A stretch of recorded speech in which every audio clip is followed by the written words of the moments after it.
જય માતાજી મિત્રો, મારી ચેનલ મમતાની રસોઈમાં તમારું સ્વાગત છે। આજે આપણે બનાવીશું ધાણી અને મમરાનો ચેવડો, જે લો કેલેરીનો હળવો નાસ્તો છે, જે હોળી જેવા તહેવારોમાં ખૂબ જ લોકપ્રિય છે। તો ધાણી એ ફાઇબર અને પ્રોટીનથી ભરપૂર છે, જે ગ્લુટેન મુક્ત નાસ્તો કહેવાય છે, જે વજન ઘટાડે છે, પાચન ક્રિયા સુધારે છે અને એનર્જી વધારી ડાયાબિટીસને પણ નિયંત્રિત કરે છે। તો આજે આપણે એકદમ ચટપટા મસાલા સાથે એકદમ ટેસ્ટી એવો ધાણી મમરાનો ચેવડો તૈયાર કરીશું। તેના માટે મેં અત્યારે એક મોટો બાઉલ ધાણી લીધી છે અને સાથે એક બાઉલ સરખા પ્રમાણમાં આપણે મમરા લીધા છે।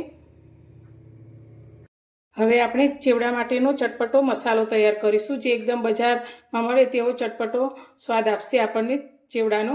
તો તેના માટે અત્યારે મેં એક નાનો મિક્સર જાર લીધો છે। તો તેમાં અત્યારે આપણે એક મોટી ચમચી આખા ધાણા લીધા છે, તે અંદર લઈ લઈશું અને તેટલા જ પ્રમાણમાં એક ચમચી અત્યારે આપણે જીરું લીધું છે, તે લઈ લઈશું। તમે આખા ધાણા જીરું ના લેવું હોય તો તમે તેનો દળેલો પાવડર પણ લઈ શકો છો। સાથે આપણે એક ચમચી લીલી વરિયાળી લીધી છે, તે લઈ લઈશું। આનાથી ટેસ્ટ ખૂબ જ સરસ આવશે।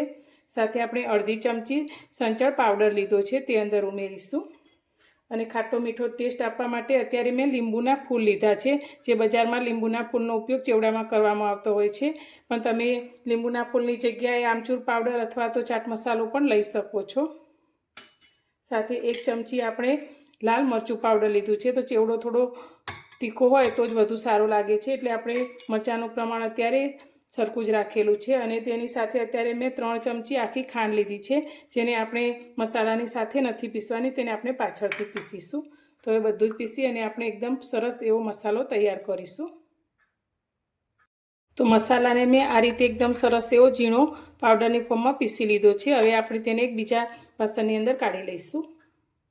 ફરી આપણે તે જ નાનો મિક્સર જાર લઈ લઈશું અને તેમાં આપણે જે 3 ચમચી ખાંડ લીધી છે તે લઈ લઈશું અને તેને પીસી અને તેનો પાવડર તૈયાર કરી લઈશું। અત્યારે ગેસ પર એક મોટી કડાઈની અંદર મેં 1 વાટકી જેટલું તેલ ગરમ કરવા રાખ્યું છે। તો તેલ આપણું થોડું ગરમ થઈ જાય એટલે અત્યારે મેં 1 વાટકી નાની કાચા સિંગદાણા લીધા છે, તે આપણે તેલની અંદર લઈ લઈશું અને ધીમા ગેસની ફ્લેમ પર એકદમ સરસ એવા ક્રિસ્પી થાય ત્યાં સુધી તેને તળી લઈશું।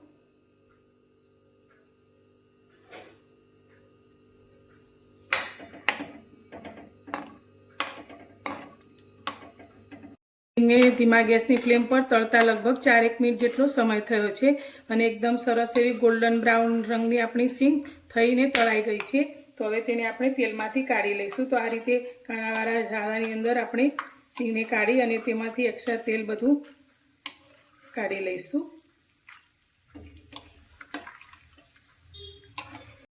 ફરી આપણે તે જ કઢાઈની અંદર જારાની અંદર અત્યારે મેં થોડા કાજુના ટુકડા લીધા છે, તે લઈ લઈશું અને તેને પણ આપણે થોડા સાતરી લઈશું। તો થોડા ક્રિસ્પી થાય તે રીતે તેને આપણે સાતરી લઈશું। તો તમે દાળિયાની દાળ પણ અંદર લઈ શકો છો।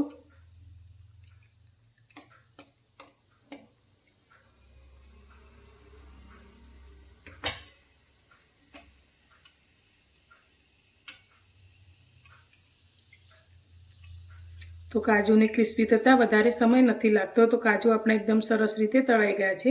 તો તેલ કાઢી અને તેને પણ આપણે લઈ લઈશું। હવે આપણે અત્યારે મીઠા લીમડાના પાન લીધા છે, જે લગભગ 20 જેટલા છે, જેને મેં ધોઈને કોરા કરી લીધા છે, તે આપણે તેલમાં લઈ લઈશું અને તેને પણ આપણે થોડા ક્રિસ્પી થાય તે રીતે તળી લઈશું। તો ચેવડાની અંદર મીઠા લીમડાનો ટેસ્ટ ખૂબ જ સરસ આવે છે।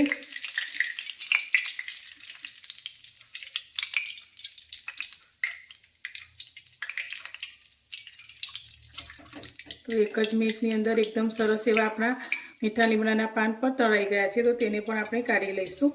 હવે તમે આની અંદર જો લીલા મરચાંના ટુકડા કરી અને ઉમેરવા માંગતા હોય તો તે પણ અત્યારે તમે તળીને લઈ શકો છો, પણ અત્યારે આપણે તે નથી લીધા।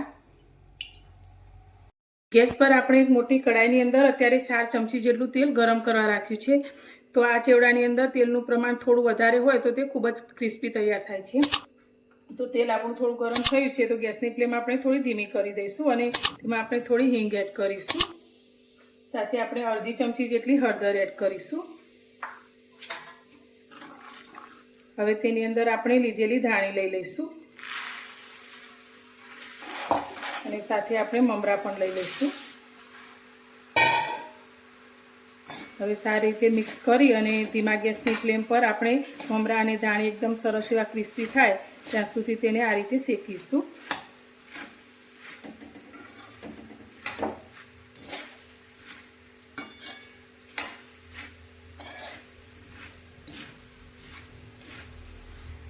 હવે અત્યારે આપણે મમરાના ભાગનું મીઠું નાખીશું. તો આપણે સંચર પણ લીધું છે અને સાથે જે ધાણી લીધી છે તેમાં પણ મીઠાનો ભાગ હોય છે. તો અત્યારે તે પ્રમાણે આપણે થોડું જ મીઠું અંદર એડ કરીશું અને એકદમ સરસ ક્રિસ્પી થાય ત્યાં સુધી તેને આ રીતે આપણે હલાવતા જઈશું અને શેકતા જઈશું. તો ગેસની ફ્લેમ અત્યારે એકદમ સ્લો જ રાખીશું. તો ધાણી અને મમરા આપણા એકદમ સરસ રીતે શેકાઈ ગયા છે. તો મમરાના દાણાને આ રીતે લઈને હાથમાં દબાવીએ તો એકદમ સરસ એવો ભૂકો થઈ જાય છે. તો ગેસની ફ્લેમ બંધ કરી અને હવે આ બંને વસ્તુને આપણે એક મોટા મિક્સિંગ બાઉલમાં લઈ લઈશું. ધાણી અને મમરાને આપણે આ રીતે એક મોટા વાસણની અંદર લઈ લીધા છે. તો હવે આપણે જે સિંગ અને કાજુને તળીને રાખ્યા છે તે અંદર લઈ લઈશું અને મીઠા લીમડાના પાન આપણે પાછળથી એડ કરીશું જેથી તે બધા ભાગી ના જાય. હવે સારી રીતે મિક્સ કરી લઈશું. હવે અત્યારે મેં એક ચમચામાં થોડું ગરમ કરેલું તેલ લીધું છે. તેની અંદર આપણે જે મસાલો તૈયાર કર્યો છે તેમાંથી 2 મોટી ચમચી જેટલો મસાલો આપણે ગરમ તેલની અંદર લઈ લઈશું. તો આ રીતે ગરમ તેલમાં લઈ અને મિક્સ કરવાથી તે સારી રીતે ભળી જાય છે.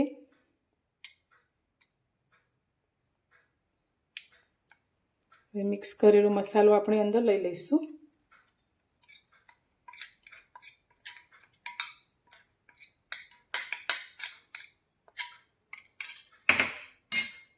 હવે મસાલાને આપણે આ રીતે હાથથી મસળી અને મિક્સ કરીશું જેથી બધા ચેવડાની અંદર સારી રીતે ભળી જાય.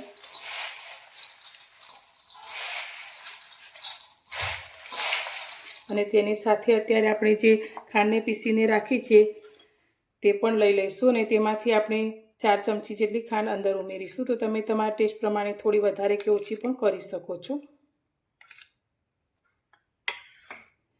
બધું જ સારી રીતે મિક્સ કરીશું.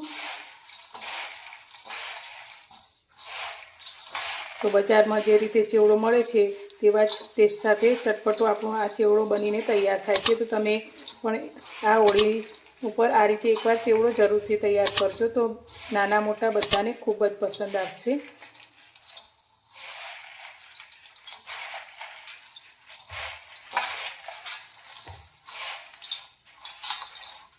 તો હવે તેની અંદર આપણે મીઠા લીમડાના પાન પણ લઈ લઈશું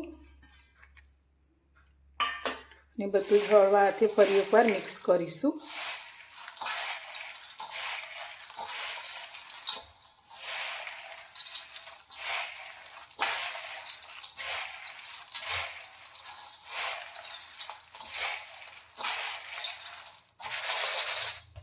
તો તૈયાર છે આપણો ચટપટો ધાણી મમરાનો ચેવડો. તો તમને મારી આજની ચેવડો બનાવવાની રીત કેવી લાગી? જો પસંદ આવી હોય તો વિડીયોને લાઇક કરજો, શેર કરજો અને મારી ચેનલ પર નવા છો તો ચેનલને સબસ્ક્રાઈબ કરવાનું બિલકુલ ભૂલતા નહીં. તો ફરી મળીશું એક નવી જ રેસીપી સાથે નવા વિડીયોમાં.